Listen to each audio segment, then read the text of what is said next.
Let's continue solving passage 2 of IELTS Reading Academic from Cambridge Book 17 Test 1. This passage has 3 question types. We have already solved summary completion questions in an earlier video. Now we'll solve question numbers 23 to 26. The question type is multiple choice questions. Choose multiple answers. What we know about multiple choice questions or MCQs is that usually we can easily locate where the answer is. Sometimes the paragraph number or section number is mentioned in the question, but usually it is difficult to figure out the correct answer.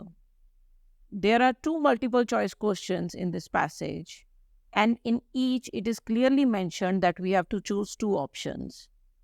Let's start with the 23rd and 24th questions. When comparing 20th century stadiums to ancient amphitheaters in section D, which 2 negative features does the writer mention? It is clearly mentioned that the answers are in section D. Section D has 2 paragraphs. The key information that we'll keep in mind when looking for answers is negative features of 20th century stadiums and comparison between ancient and 20th century stadiums. Because section D has 2 small paragraphs, I can assume that it must only be mentioning these 2 types of stadiums. Still, I'll confirm. The very first sentence clearly mentions modern stadiums and ancient amphitheaters. Modern would refer to 20th and 21st centuries. When reading the passage, to quickly understand what is being said, read the sentence in chunks. That is, a few words together which make a meaningful phrase, and focus on the parts of the passage which are relevant to the question. On your screens, the parts or chunks of the sentence which are relevant to the question are in bold. Let's start reading the passage. But some flexibility was lost at the beginning of the 20th century. This could be the first negative. Flexibility was lost means there was less flexibility than before. Modern stadiums are not as flexible as the ancient amphitheaters, or we could say that they are less versatile. One correct answer is D. Flexible means being able to easily adapt or change depending on the circumstances. Versatile means something which has many different functions. In this context, flexible and versatile are synonymous. Let's continue reading the passage. As stadiums were developed using new products, steel, reinforced concrete, bright lights, nighttime matches, one of the options we have in the question is they are made of less durable material. In the passage, the information after this word as is giving reasons why the modern stadiums are less flexible or less versatile. As here means because. Steel and reinforced concrete are mentioned, but there is no comment about whether these are more durable or less durable.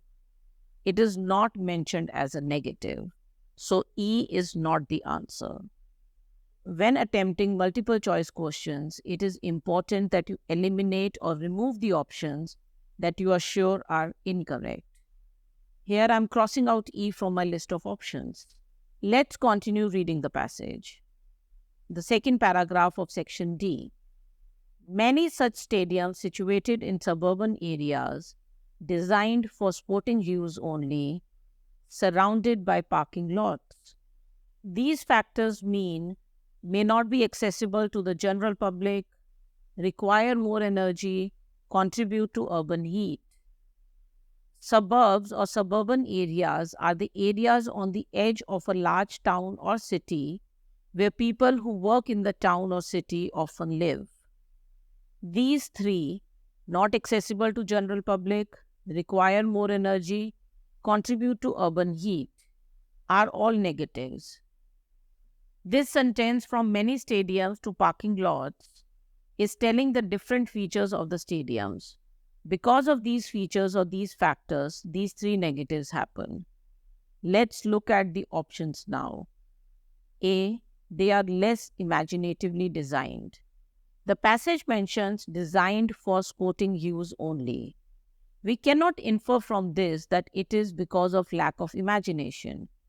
So most probably A is not the answer. They are less spacious. The passage mentions suburban areas and parking lots. It doesn't seem to mean a lack of space. Once again, there is this sporting use only, but we don't know why they are only for sporting use.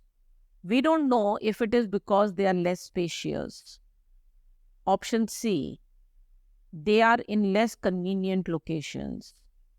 The location is suburban areas, which are residential areas outside the main cities. So they are outside the city center. That could mean they are less convenient locations.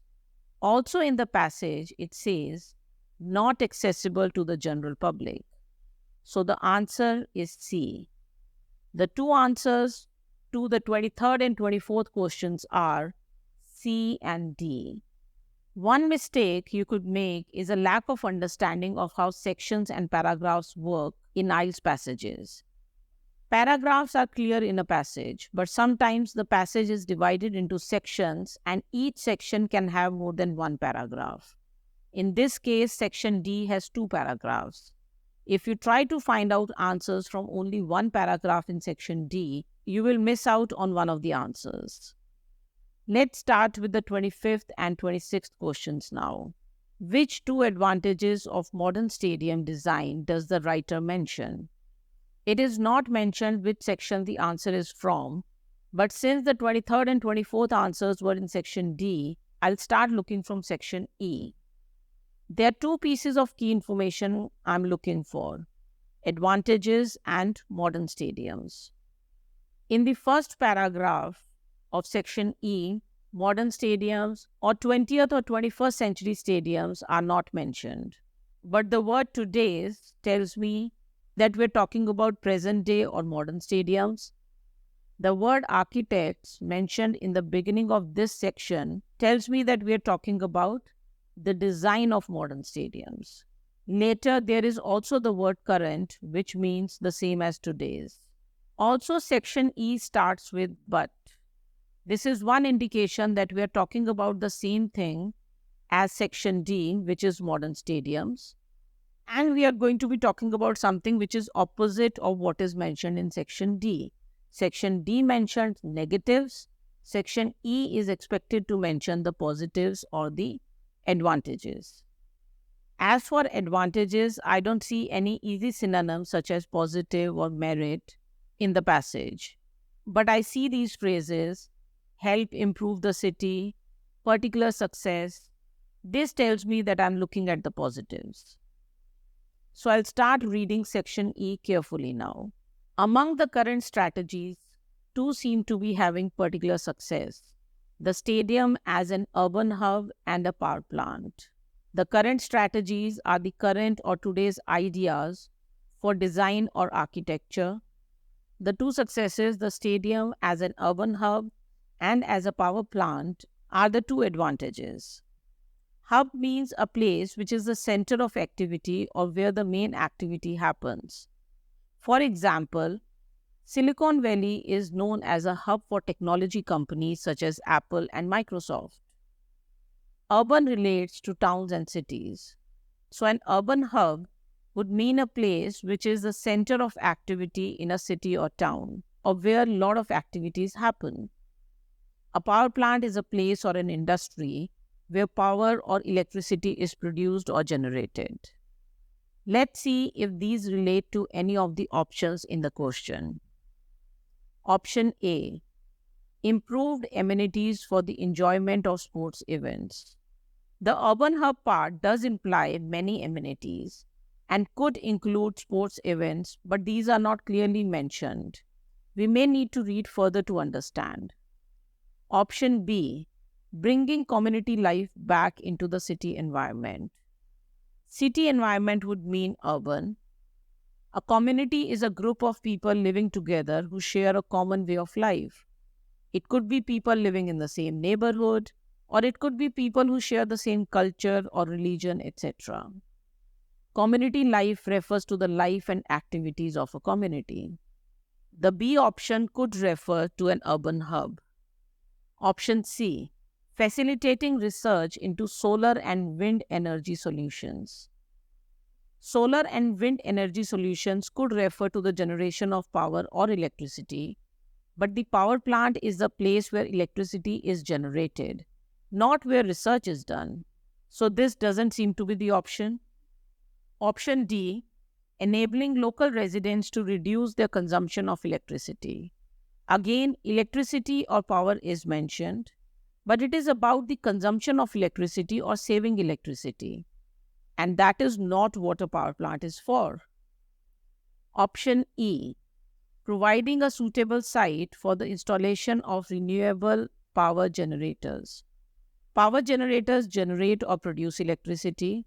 A place where power generators are installed is the power plant. So the answers seem to be B and E just after reading the first two sentences of section E.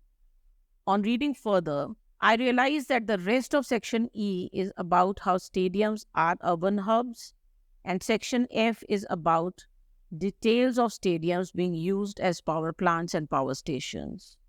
So I'm now pointing out parts of section E and F which confirm that the answers are B and E. Section E, serve a function beyond sport, such as hotels, children's playgrounds. All of these are amenities.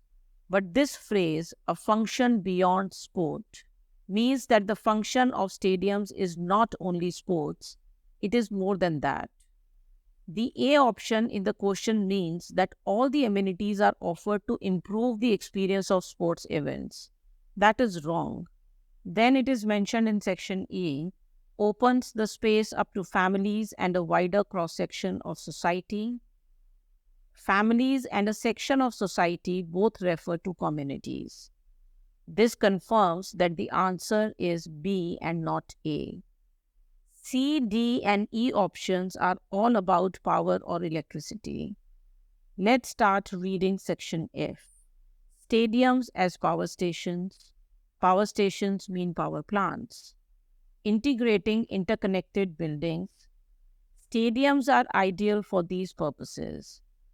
This means that stadiums are a suitable site or a suitable place for power plants or for power stations or for installing renewable power generators.